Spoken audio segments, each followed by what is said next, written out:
Kevin Durant will travel with the team to Toronto for game 1 of the NBA Finals, but he will not play.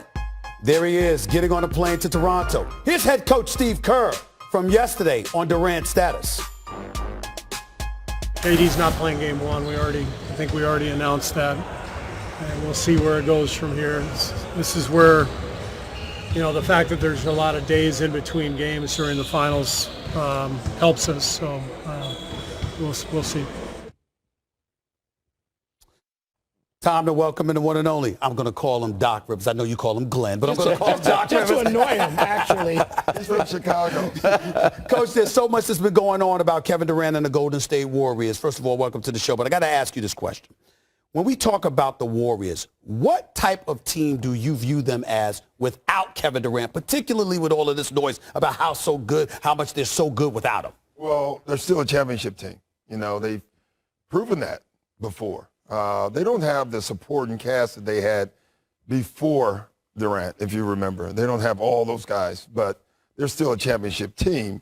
They're just not as good without him. Listen, I saw them in the first round, and I saw them with KD on the floor, and they're really good with him. So they're just How are they different, Doc, though? There's something about them. but they do it then.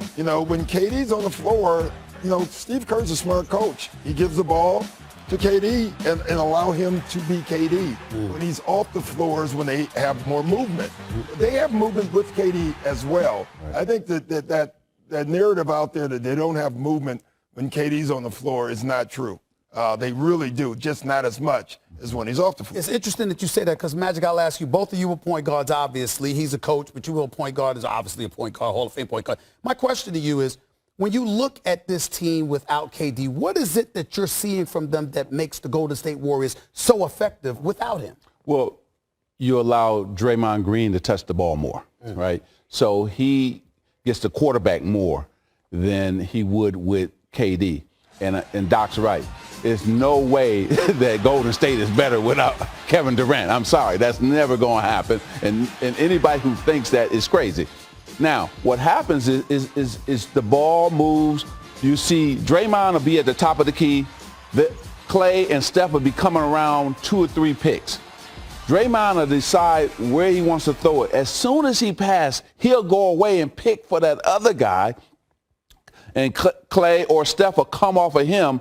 And it's consistent movement. They know they have to move more without KD because KD you can throw the ball to and he can make his own shot. Those other guys, they get it more on the flow or in a pick and roll situation. It's the same thing with Phil Jackson and the Lakers with the triangle or the Bulls with the triangle. When Michael was on the floor, the triangle, they didn't run a lot of triangle. Right. All right. When he was off the floor, the triangle allowed everybody else to touch the ball and move the ball. That's all they're doing. It's very similar. It's just a different offense, but it's the same stuff. And last but not least, they run the break more.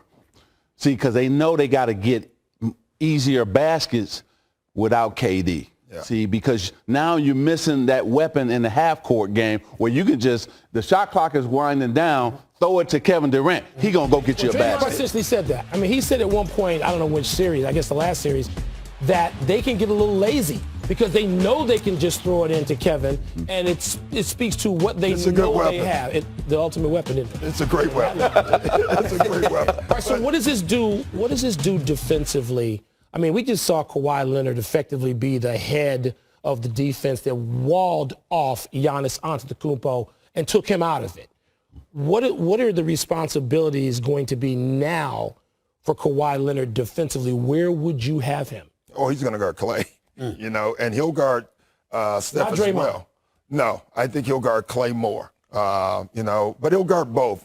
The thing with Toronto, they have so much length that they're going to be able to switch a lot of stuff, and that guy can guard each guy. Siakam can guard. They have a lot of guys that can guard.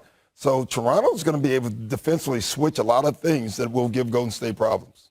I think that Gasol won't be as effective in this series. Ibaka going to probably play more, right? Because just what you talk about, his length, size, and his ability to still score. And he knows how to play Draymond. He knows how to play the Warriors. He's played against them. And also, the good thing about it, so has Kawhi. Kawhi has played against the Warriors. So it's no surprise for them. They said, okay, we know how to play against the Warriors.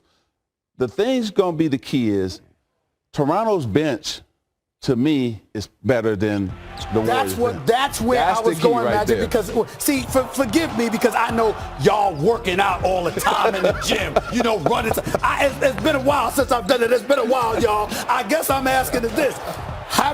Is it appropriate for me to think that when it comes to the Warriors, there should be some degree of concern for your lack of depth? I know we've seen Looney, Bell, Quinn Cook to a lesser degree, McKinney. I get that. But when you talk about the Warriors, you're talking about their core. And if Toronto uses their depth, isn't there a reason to be concerned about Golden State? Oh, no question, because when you go to that bench, Toronto go with guys who can score and have been scorers, right? Fred is a scorer. Ibaka can score as well as defend.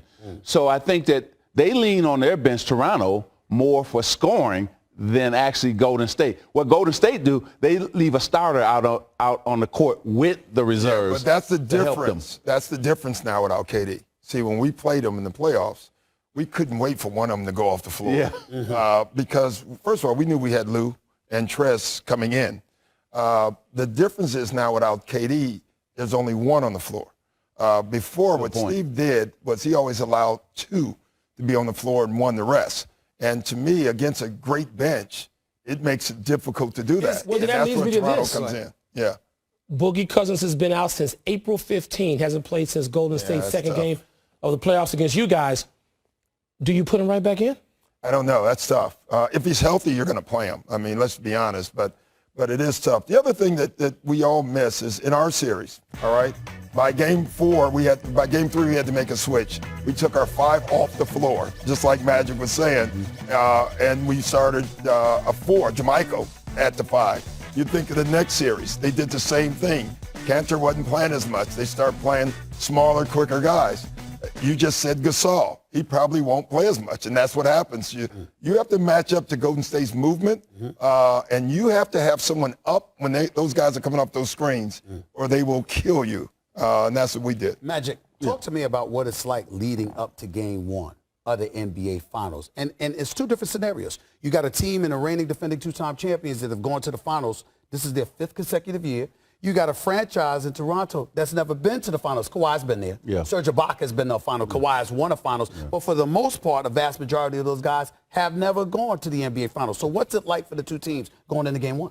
Well, I think that Golden State, they're relaxed. Yeah. They've been there, done that. I think the problem is more with Toronto because they don't know what to expect. Now it's more interviews. There's more ticket requests. See, outside obstacles might hurt Toronto. And I'm talking about just everybody pulling on them, everybody wanting something from them. Where Golden State, they said, you know what, we've been there, done that. We take care of our tickets ahead of time. We don't let our families come and bother us during this championships because their family has been through it. So I worry a little bit about Toronto being their first time. But I will say this, I'm worried about Golden State on that first game because I'm going to actually pick Toronto to win that first game. Rust, right, Irvin? 9 days, come on. One thing that you love as a basketball player is this, staying in a routine and rhythm. Yes. And when you haven't been bumped, Doc, tell them when you haven't been bumped on your shot, that first time you get that bump, you're off and the ref not calling it, you miss every single time. Yeah, and you can't do it doing practice. No. Like the times you win early, you get all that rest. Rest is great. But just the routine, being out of it, and the intensity, it's even worse for a rest in the playoffs. Yeah. Because when you jump back in the playoffs, it's not jumping back in the regular season after All-Star break. You're meeting a team that has been in playoff intensity, and you've had 9 days off. That's a lot of off. Didn't Pat Riley take you all to Hawaii for like a camp? Santa Barbara. How did I get Hawaii in there? He took us But he to made Santa you have Barbara. a camp, right? Yes, and we probably had 3 full scrimmages, games with referees. How did Game 1 go? Not too good. Was that the one they lost by 40? Was that the one you lost by 40? Well, we got beat by Detroit. We had all that time off. Detroit came in and beat us Game 1. Look, if I was Golden State, I would want no time off. They were playing so well. Steph Curry was playing better than I've ever seen him play before. On fire, so relaxed, letting the game come to him. He was shooting outstanding. Draymond Green was making all the plays, averaging almost a triple-double in that Portland series. And I tell you, the guy who really probably got helped with KD going down was Clay. Yeah. Clay now knows he's going to get 20 to 25 shots again. Yeah, the third guy on any dynasty never gets as many shots. That's right. You know, Ray Allen didn't get as many shots as he used to. Chris Bosh.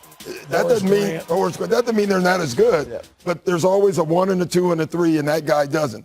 I was in the same situation as Nick Nurse in a lot of ways. Like when we went and played the Lakers and won the title, we had a bunch of guys that hadn't won. Mm-hmm. And for me, it was about them seeing that this was part of the necessary dream. Mm-hmm. So it wasn't about, I didn't want them to think about you're playing in the NBA Finals. I wanted them to think this was necessary to play in the NBA Finals to get to where you're going. I got you. And so Toronto, if this has been their goal, this part of it should just be part of the process.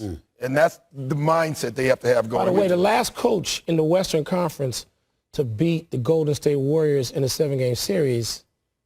How about that? That tells you how good. That tells you how good they are.